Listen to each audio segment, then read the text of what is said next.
Hi, my name is Savannah Reeves, and my project is called Midwifery and the Mexican Revolution. The research that I'm going to be presenting is based off of a student-faculty research project that I was a part of under the supervision of Dr. Hernandez Berrones during summer 2020. And even though COVID-19 changed the location of this research from Mexico City to our own laptops in Georgetown, Texas over the summer, I am very grateful to Southwestern University for still letting me have this opportunity to research, even though, obviously plans changed. Through the Dean of the Faculty, the Office of Integrative Learning, and the SCOPE Summer Collaborative Opportunities and Experiences program, I was able to approach this research project from this different perspective than expected, and I was still able to gain experience in using the online archival software Tropy. This software allowed me to take a closer look at primary sources using information about the work of midwives in the 1920s and 1930s, but I'll talk more about that later. But I am very grateful to Southwestern for, again, providing this opportunity. I would also like to thank Dr. Hernandez Berrones for his instruction and supervision throughout this project, which helped me improve my research skills and understand the type of work that is done by historians. The research that this project is based off of studied the students of a school of midwifery located in Mexico City after the Mexican Revolution. And the school is called Escuela Libre de Obstetricia y Enfermería, but I will call it Eloy from now on for short. This presentation will specifically focus on how the Mexican Revolution affected the practice of medicine in Mexico and how this in turn had an impact on the practice of midwifery. First, I will explain how the Mexican Revolution even came to have an effect on this, because the two don't seem to be related right off the bat.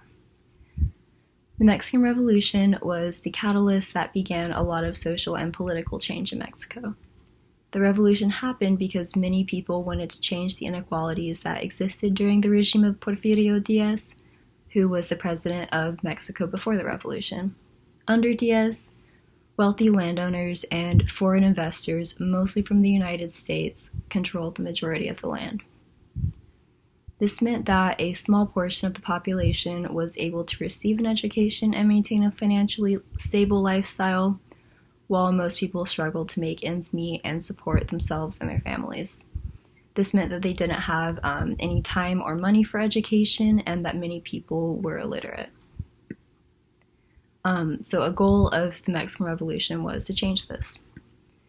The Constitution of 1917 was established towards the end of the revolution, and it was a result of this.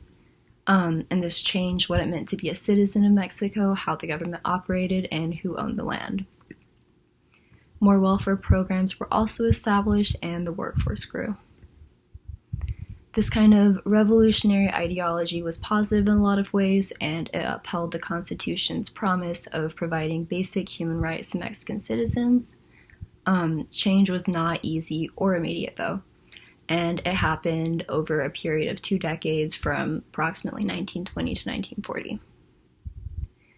In general, the government also regulated people's lives more than before. An example of this is that they paid more attention to the kind of prenatal care that pregnant women received, where before they were not only looked at as closely but because women typically didn't work, meaning that they weren't seen as contributing as much to society as men. Now the government took into account the importance of their roles as mothers and caregivers. This change was bad news for practicing midwives, though, because the government wanted to regulate women's bodies more. They now scrutinized midwives' methods more closely than before. So what was standard in the centuries past was no longer quite as accepted anymore. With the changes in government coinciding with paying more attention to modernity, midwives were increasingly dismissed as old-fashioned or unable to provide quality health care.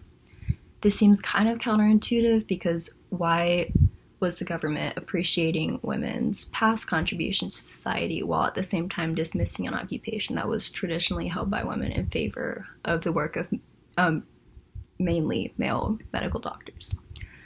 Remember how I said that not many people were able to receive proper education in pre-revolutionary times, though. This, rather than midwifery itself, was a large source of this problem. Post-revolutionary Mexico was a time when both private and public education was made more accessible.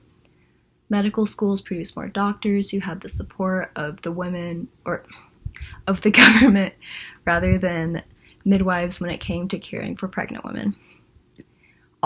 This is also where Eloy comes in, because even though this was not a government-funded school, it was a school where people, mostly women, were able to receive training as midwives at a lower cost. This free school was started after the revolution by Arturo Palmero. In order to get in, students had to prove that they had received and successfully completed primary and secondary education previously, and while in the past many midwives were trained more informally by older, more experienced midwives, the school was different. Students had to meet certain qualifications before they could even enroll, and the education that they received combined classes with hands-on experience. Once accepted, their coursework shows that they were fully knowledgeable about the anatomy of the female body, and they also knew when it was necessary to call doctors in for help with births or when there was abnormal things that required surgery. With this level of education, it was strongly suggested that the issue with midwifery was not that it was an ineffective practice altogether, but that standardized education of midwives needed to be established. Palmero began to do this, but the government did not believe that midwives could obtain valid licenses to practice medicine. These next few slides will tell a little bit more about Eloy and the way that it was organized. Here you can see the documents that Eloy's applications provided as proof that they completed the necessary education required for enrollment. There were various types of documents provided, but these are a few of the more common examples. The letter on the left states that the applicant, Maria Soledad Avina, wishes to be a student at Eloy and that she has the necessary legal documents required to do so. And the document on the right, from the same woman, is certification that she has received the primary education required to go on to further education as a midwife. And this was pretty standard in the files of Eloy's students. Here are some examples of the clinical histories that students use to keep track of their patients' basic personal information, also medical history and how their health progressed during and after the pregnancy and while giving birth. In this example here, we can see that the midwife in training identified her patient as being 7 months pregnant. She made note of the position of the baby's head and gave the mother a due date of June of the same year. Once the baby was born on June 20th, she made note of how the childbirth progressed and included details about the different ways that she helped ease the process of childbirth, like using sulfuric ether to facilitate the expulsion of the placenta. Afterwards, she notes when the umbilical cord falls off, how the mother's and baby's healths progress, and gives the mother ergotine with cinnamon to prevent further bleeding. This is a pretty typical example of a birth attended by a midwife where there wasn't really any major complications and the baby was delivered alive and healthy. The second coursework example follows a pretty similar framework as the first one, and based on the contents of the other folders, it is safe to assume that some form of a template was used. This one has more details about the mother's family medical history as well as her own, which included a previous stillborn child. This midwife also includes how this patient was seen by Dr. Palmero himself at the free clinic at Eloy. And then this woman's second child was delivered alive and healthy. This last example shows that the handwritten cursive what the handwritten cursive clinical histories kind of looked like. And one of the main tasks over the summer was to transcribe these in order to make them kind of easier to read, since they were definitely more challenging than the typed ones. They still follow the same basic format of the last two examples though, and they give the same medical information about the patient and the childbirth. A few of these histories stated that forceps were also used to aid during the process of childbirth, which is definitely an abnormality. And in one case, it was determined that the mother would need to go to a hospital to have a C-section. So all of these clinical histories didn't have exactly the same information, but they did follow a basic format of like they gave the mother's name, they gave her home address, they gave oftentimes they would give like her medical history, her family's medical history. Like if she'd had any other children before, then they would address kind of how many months pregnant she was, how the baby was doing, whether or not it was whether or not it was like a birth that was just going to be natural, or if it was going to be pathological, it was going to need more medical attention.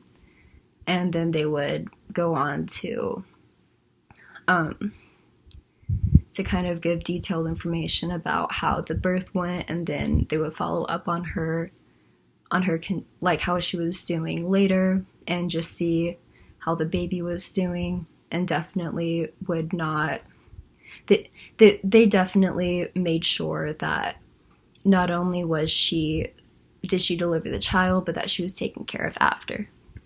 And they definitely demonstrated through these that they had very good very thorough knowledge of women's bodies and what types of things to use in order to facilitate the childbirth.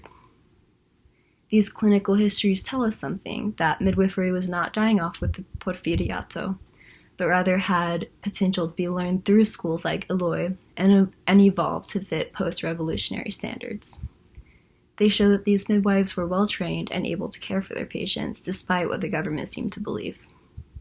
So why was midwifery frowned upon by the government still? Like I said before, modernity was one factor. Western or modern medicine and midwifery were separate in the eyes of the government, and midwifery was a practice that had been around in Mexico for centuries. This did not stop midwife services from being used in Mexico still, especially in rural areas where it was more difficult for doctors who typically practiced in cities to reach patients. This was really common and also very necessary. Midwives were trusted by women to give them personal care and to help them through the process of giving birth, and this trust continued into post-revolutionary times. This wasn't like American culture today, where it was normal and expected for babies to be born in hospitals only, in a time like the 1920s when a lot of change was going on already. Why eliminate this part of tradition and culture if it didn't need to be eliminated completely?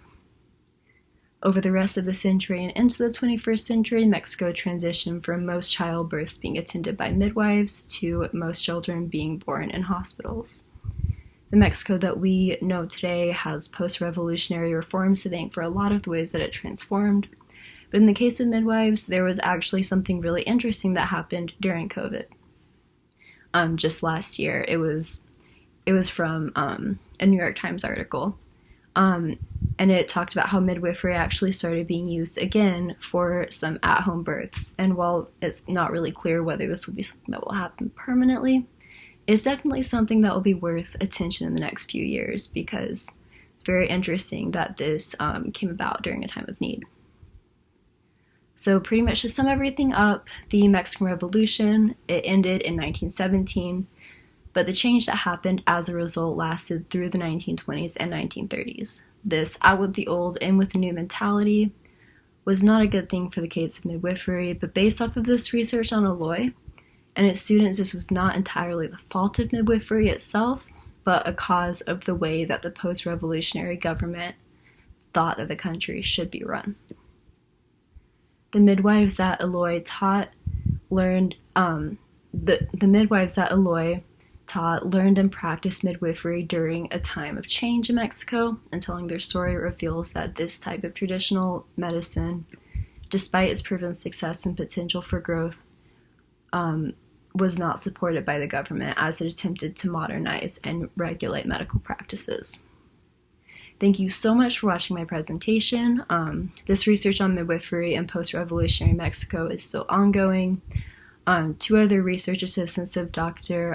Hernandez Berrones will be presenting another aspect of this research. Their names are Sal Zuniga and Jasmine Herrera, and their project will focus more on the geographical aspects of Eloy's impact on midwifery in Mexico, so definitely go check that one out. And this project is just a snapshot of the research that was done over the summer, and I hope if you didn't know much about the effects of the Mexican Revolution, that you're realizing how much it affected Mexico, and if you did, I hope that the story of midwives now has a place in how you see how the government made its changes.